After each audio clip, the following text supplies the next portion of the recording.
Alain Arvin-Beuraud, philosophe et historien de l'Olympisme, directeur académique Amos Group, qui va nous parler du sport, c'est la guerre, commentaire critique du numéro du Monde diplomatique 1996.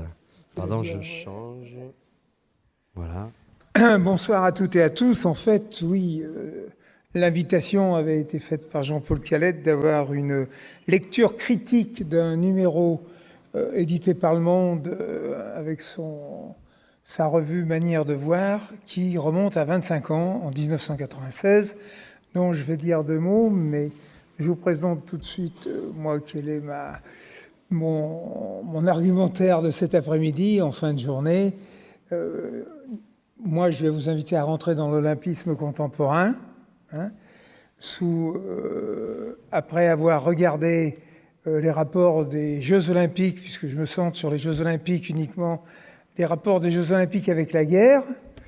Donc, ça sera un premier volet où je pense que on verra, même si les étudiants ne sont plus là, que l'émergence et la diffusion des sports ont été étroitement associés dès l'origine à la construction et à la généralisation du modèle occidental de l'État-nation. Il ne faut jamais oublier, il ne suffit pas de parler de règles universelles du foot, du hand, etc. et tout, pour croire qu'il y a une génération spontanée qui aurait fait que sur la planète, tout le monde se serait mis à utiliser ce langage universel qui a été fortement relayé par les États-nations. Et comme on va le voir et comme vous le savez, ces États-nations, la montée des États-nations durant le XXe siècle a considérablement perturbé l'idéal olympique de Coubertin. Et donc, je vous propose, si vous mettez... Voilà. Alors, deux mots sur ce dossier. Bon, j'ai quand même appelé La guerre est finie. C'est un peu provocateur, certes. En fait, vous verrez quand même que les boycotts pour raison de guerre depuis le XXIe siècle, il faut les chercher. Vous ne les trouvez pas. Par contre, il y a un autre type de boycott dont on n'a pas parlé jusqu'à maintenant et qui est un boycott beaucoup plus radical et qui est beaucoup plus invasif auprès du CIO que je vous présenterai tout à l'heure.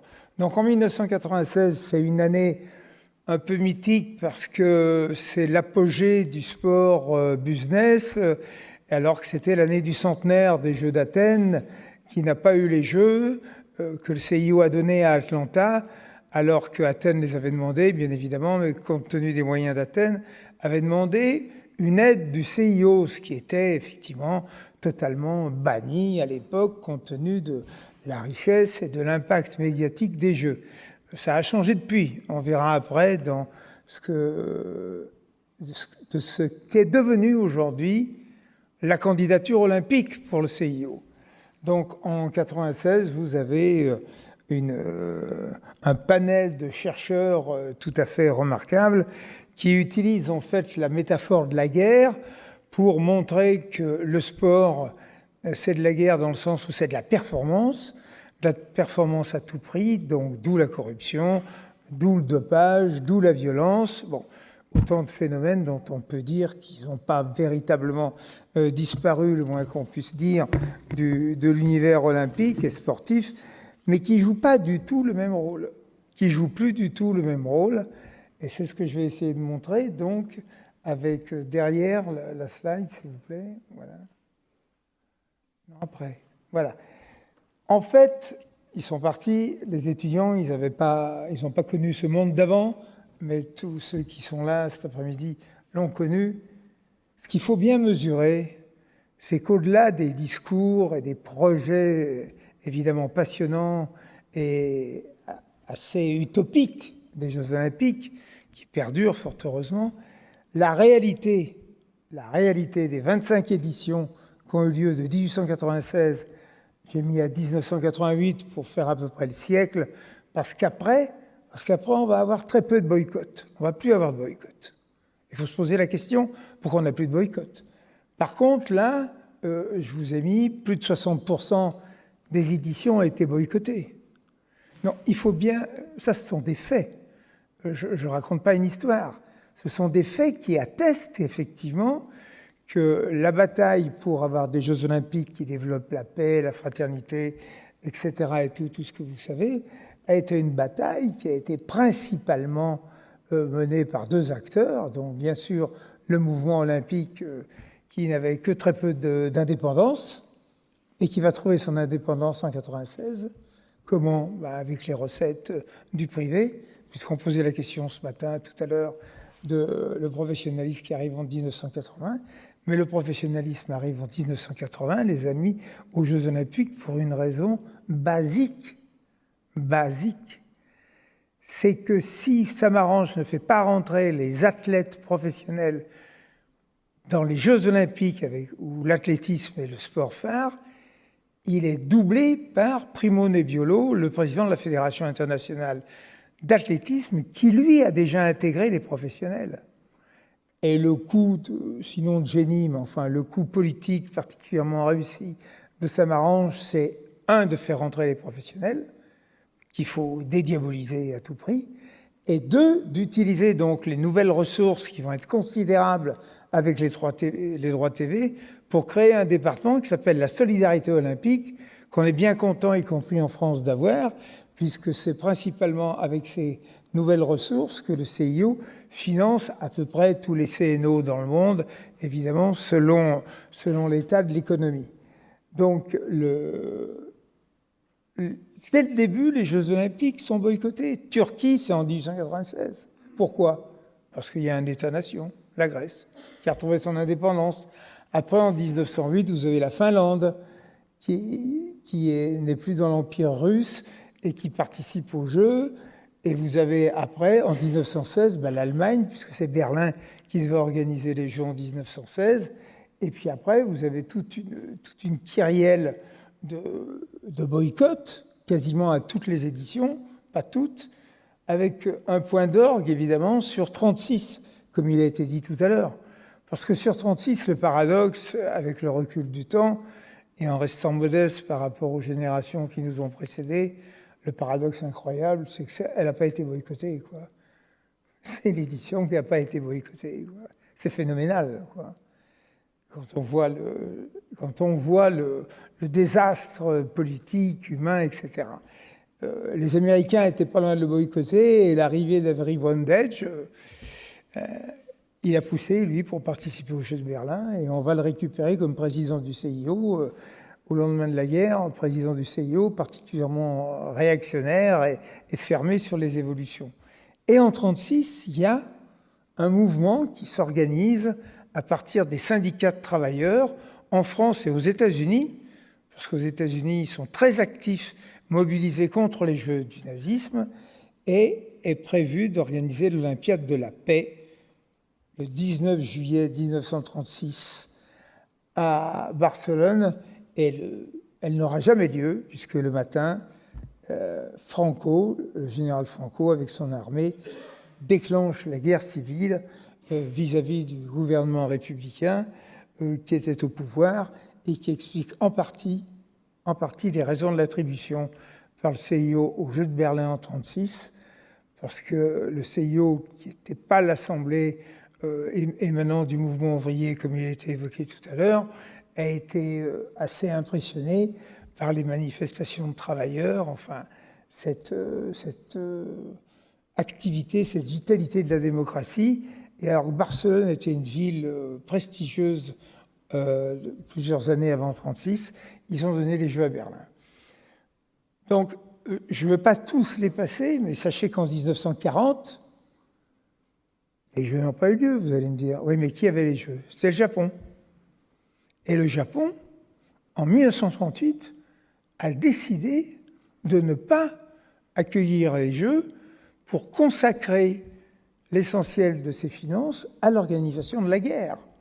Oui. Après, vous avez donc en 1956 l'Égypte, l'Irak, le Liban, les Pays-Bas, l'Espagne, la Suisse, alors qui boycottent pour des raisons différentes, les pays du Moyen-Orient, surtout pour l'expédition de Suez, des Français et des Anglais.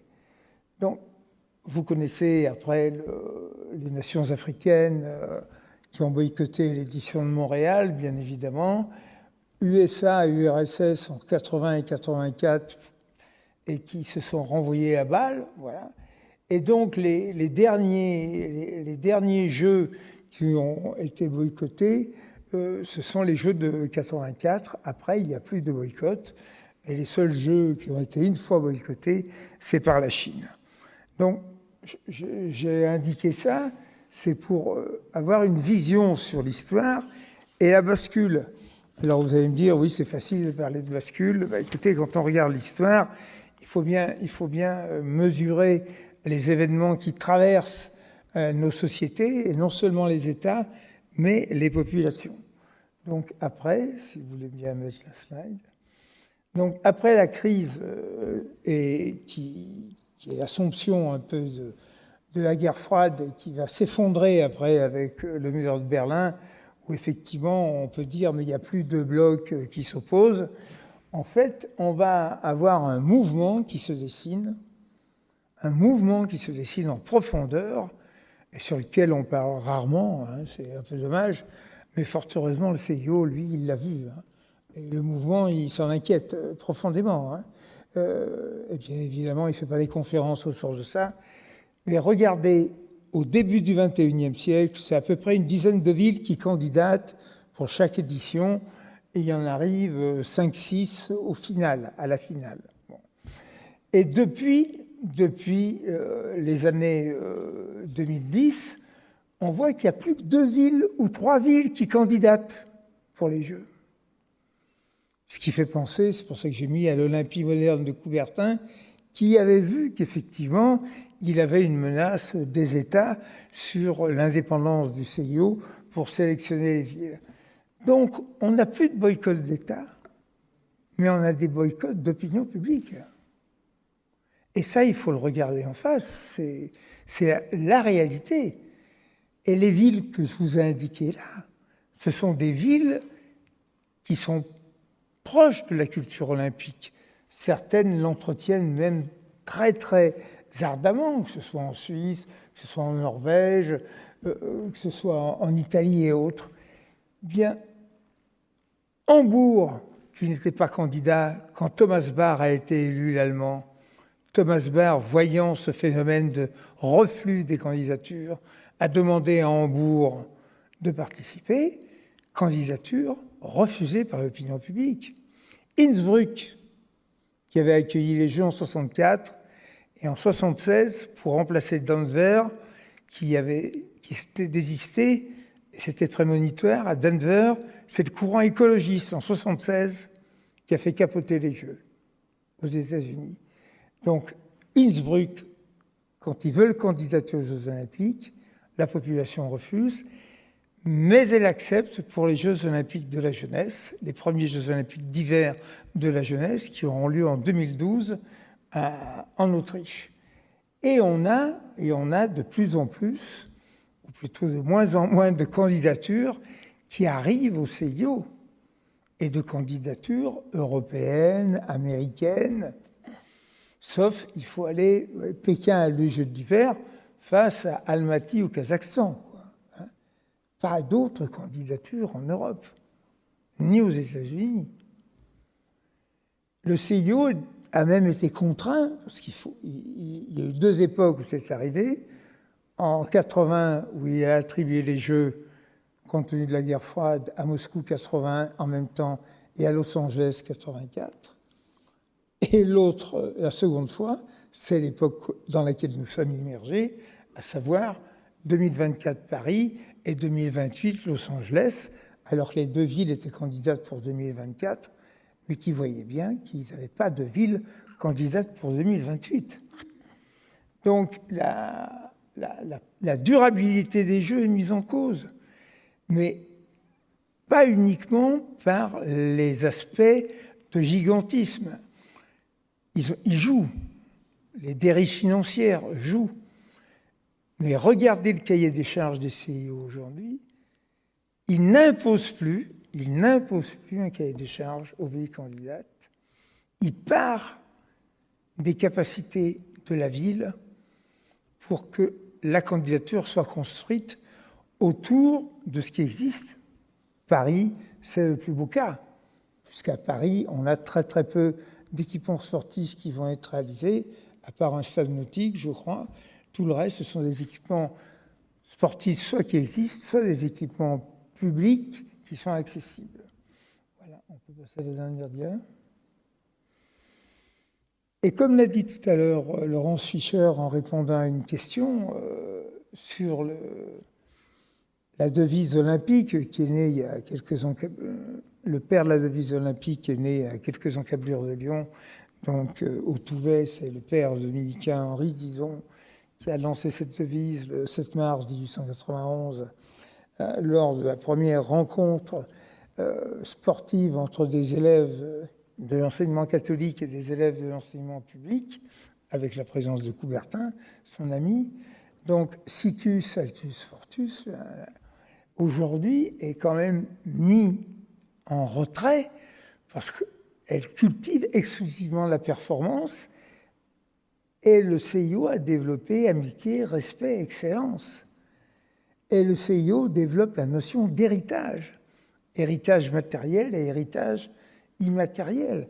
Et les objectifs des Jeux Olympiques de Paris aujourd'hui, c'est pour ça que ça peut être un tournant dans l'évolution de la saga olympique, ne sont pas exclusivement le nombre de médailles, mais sont l'augmentation de pratiquants sportifs, pas licenciés, 3 millions, avec des épreuves ouvertes.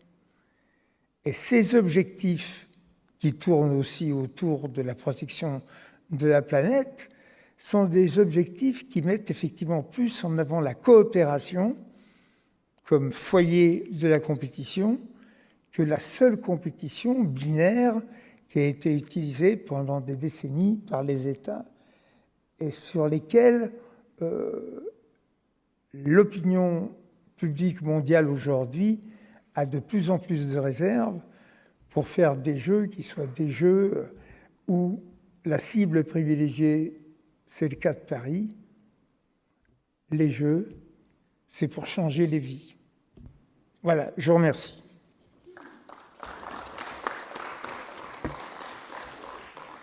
Merci beaucoup. Merci beaucoup.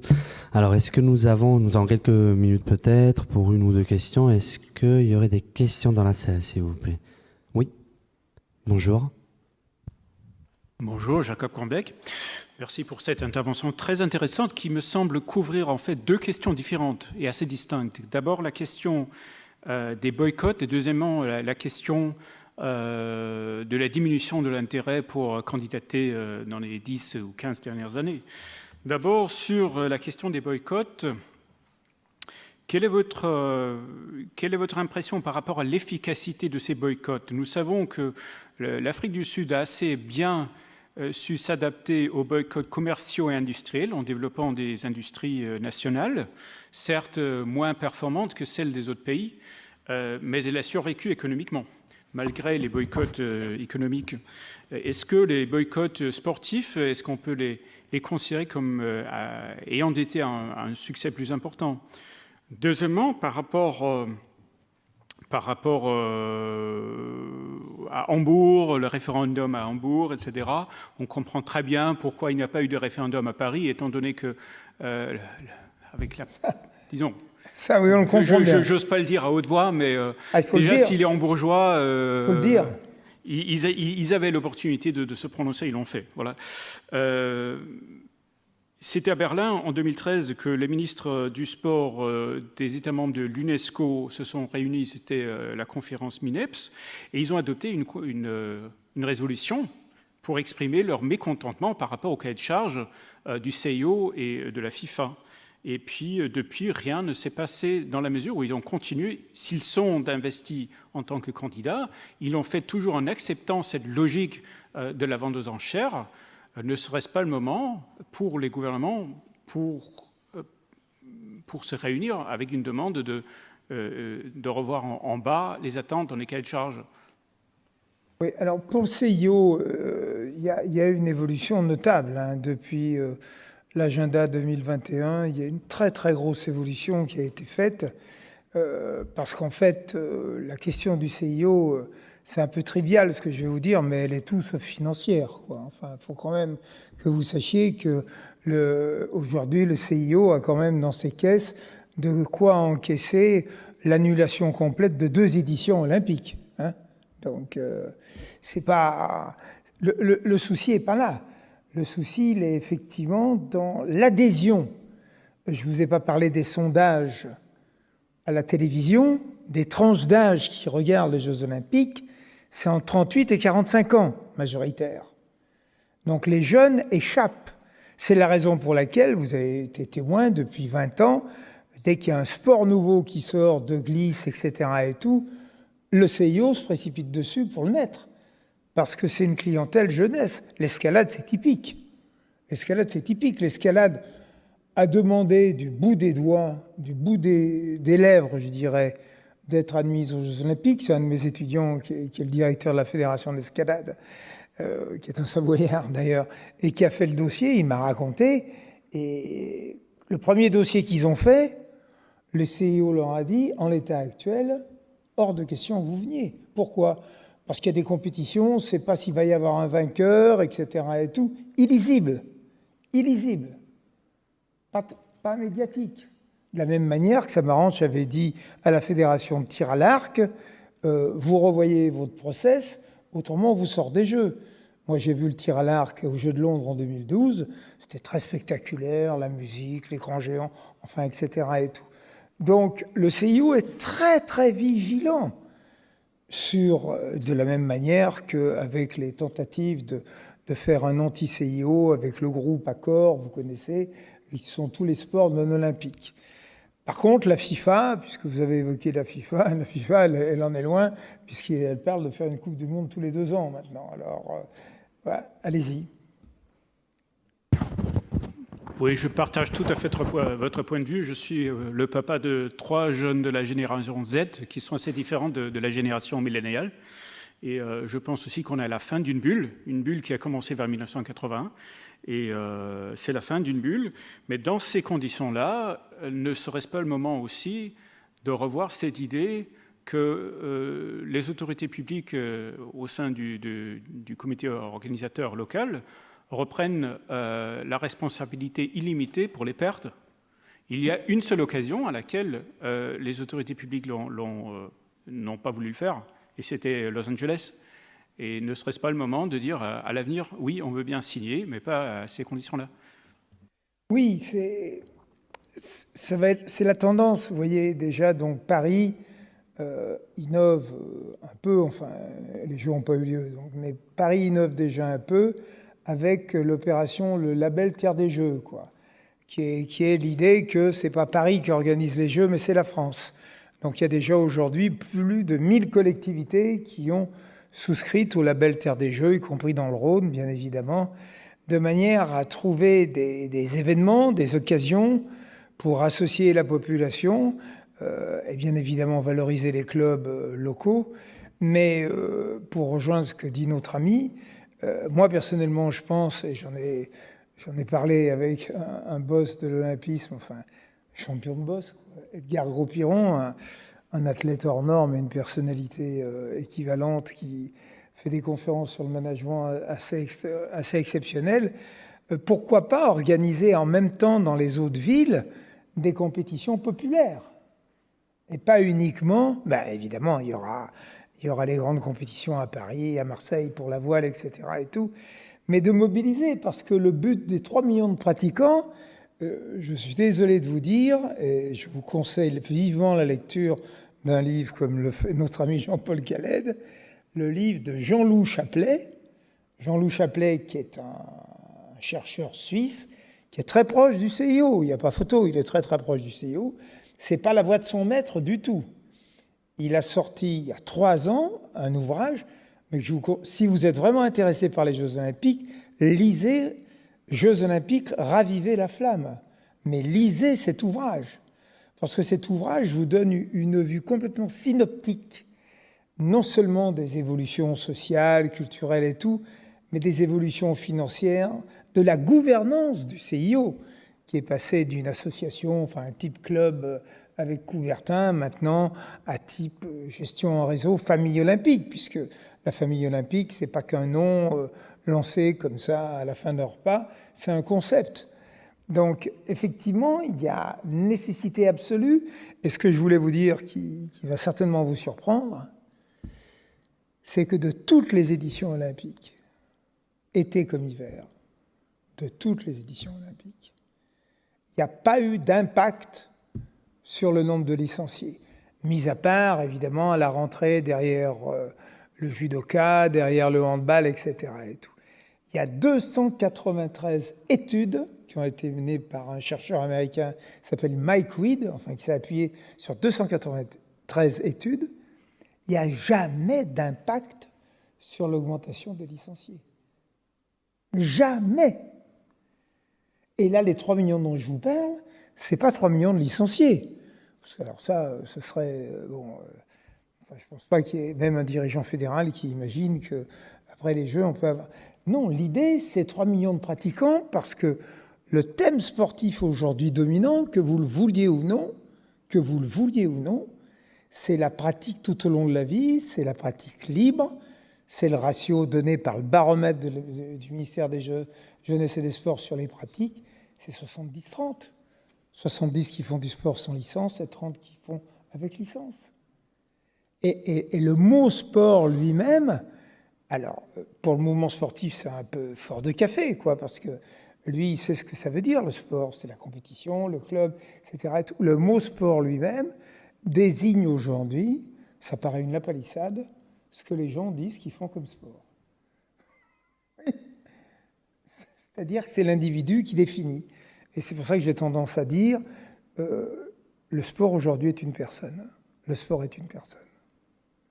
Alors, il est toujours une structure, un club, mais vraiment, le mouvement sportif doit s'interroger, alors surtout dans des périodes comme il vit maintenant, post-Covid et tout. Il s'interroge depuis des années comment assurer des prestations complémentaires dans les clubs pour celles et ceux qui ne veulent pas faire de la compétition. Mais c'est vrai que c'est extrêmement difficile par rapport à la culture du club et à la présence majoritaire de bénévoles, c'est tout. Parce qu'il faut pouvoir payer des dirigeants. Voilà. Alors merci beaucoup. C'est vrai que voilà, faut penser aussi aux pratiquants qui sont hors des clubs. C'est vrai que voilà, c'est une réalité aussi, donc qui sont là. Et dans cette ouverture aussi peut-être, ces 3 millions de pratiquants post-JO, mais aussi la pérennité de ces pratiquants qui voilà, que ce soit pérenne, non ? C'est la difficulté parfois de ces projets et perspectives. Merci beaucoup Alain Arvin-Bureau de cette intervention et on termine cet après-midi avec cette séance sur le sport, le retour à la paix et la diplomatie, les leçons de l'histoire. Merci beaucoup. Bonne soirée.